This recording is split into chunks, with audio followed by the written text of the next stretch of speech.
Assalamualaikum warahmatullahi wabarakatuh.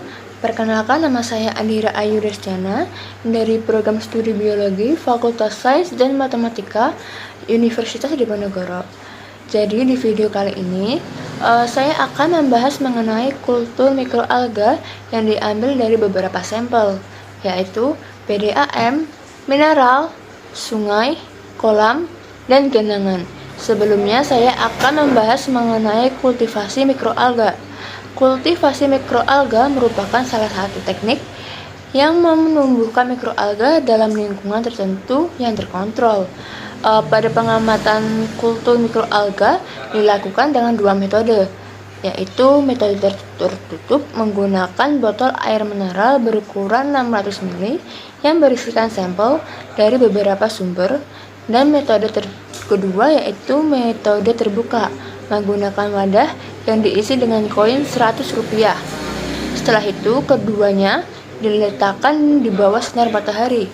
Pengamatan mikroalga sendiri dilakukan selama 14 hari atau 2 minggu untuk melihat perubahan yang terjadi. Langsung saja kita bahas pada video berikut. Hasil pengamatan botol. Pada hari ke-1 pengamatan, belum terjadi perubahan di setiap sampel air. Begitu pula dengan hari kedua, hari ketiga, hari keempat, dan juga hari kelima. Pada hari ke-6 pengamatan, pada air sungai sudah terdapat sedikit bintik-bintik hijau dan airnya perlahan berubah menjadi keruh. Air kolam juga sudah ada bintik hijau, melainkan lebih sedikit. Pada air genangan sudah terdapat bintik coklat. Namun, pada air PDAM dan mineral belum terjadi perubahan. Begitu pula pada hari ke-7 hingga hari ke-9. Pada hari ke-10 pengamatan, di mana air kolam dan genangan sudah terdapat perubahan warna air menjadi sedikit keruh, dapat dilihat pada gambar tersebut. Pada hari ke-11 pengamatan, di mana air sungai sudah terdapat sedikit endapan hijau dan warnanya sudah keruh. Air kolam juga sudah ada endapan hijau, melainkan lebih sedikit. Air genangan sudah muncul bintik coklat lebih banyak dan airnya keruh. Namun pada PDAM dan air mineral belum terjadi perubahan. Begitu pula pada hari ke-12. Bisa dilihat pada gambar tersebut.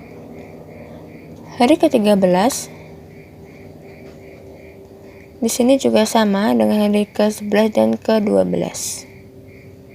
Pada hari ke-14 pengamatan, di mana air sungai sudah terdapat endapan hijau dan warnanya lebih keruh.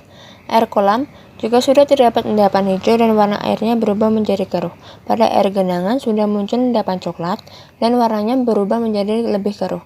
Namun PDAM dan mineral belum terjadi perubahan. Hasil pengamatan koin. Pada hari ke-1 pengamatan koin, belum terjadi perubahan di setiap sampel air, dapat dilihat pada gambar tersebut. Begitu pula pada hari kedua, hari ketiga, hari keempat, hari kelima, dan hari keenam. Pada hari ke-7 pengamatan koin, di mana air sungai, kolam, dan genangan sudah mengalami kekeruhan dan terdapat sedikit koloni.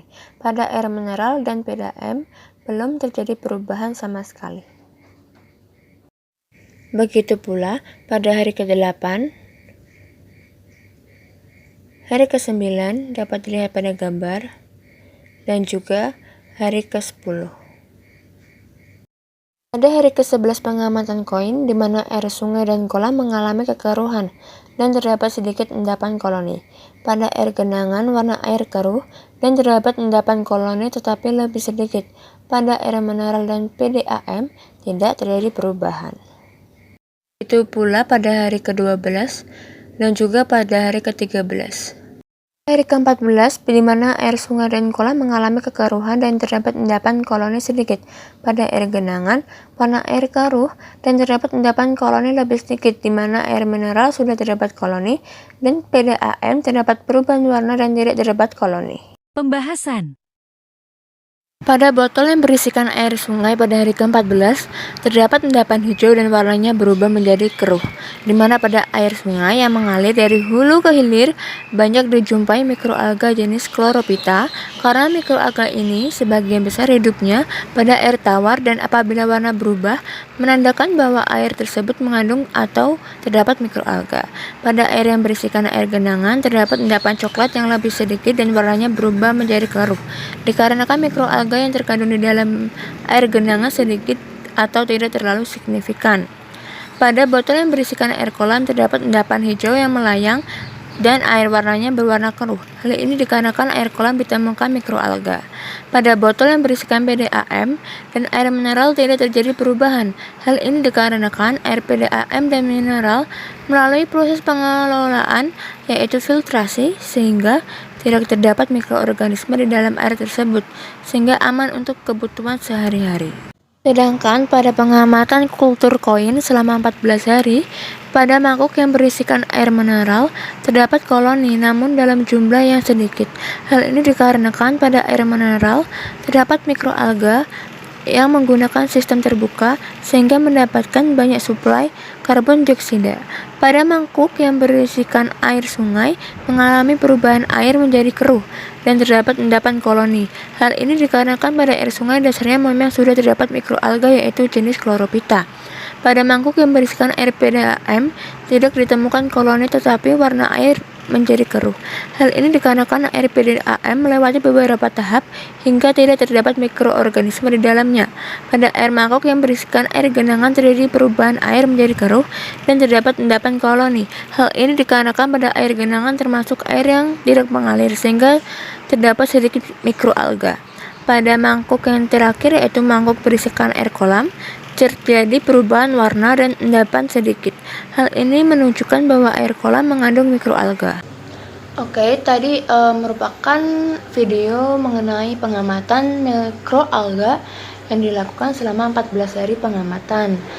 Teknik mikroalga sendiri dapat dibedakan menjadi dua, yaitu teknik dengan sistem tertutup dan sistem terbuka.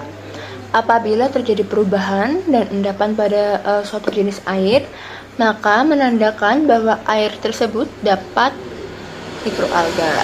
Nah, sekian dulu pembahasan mengenai kultur mikroalga yang dapat saya sampaikan. Wassalamualaikum warahmatullahi wabarakatuh. See you.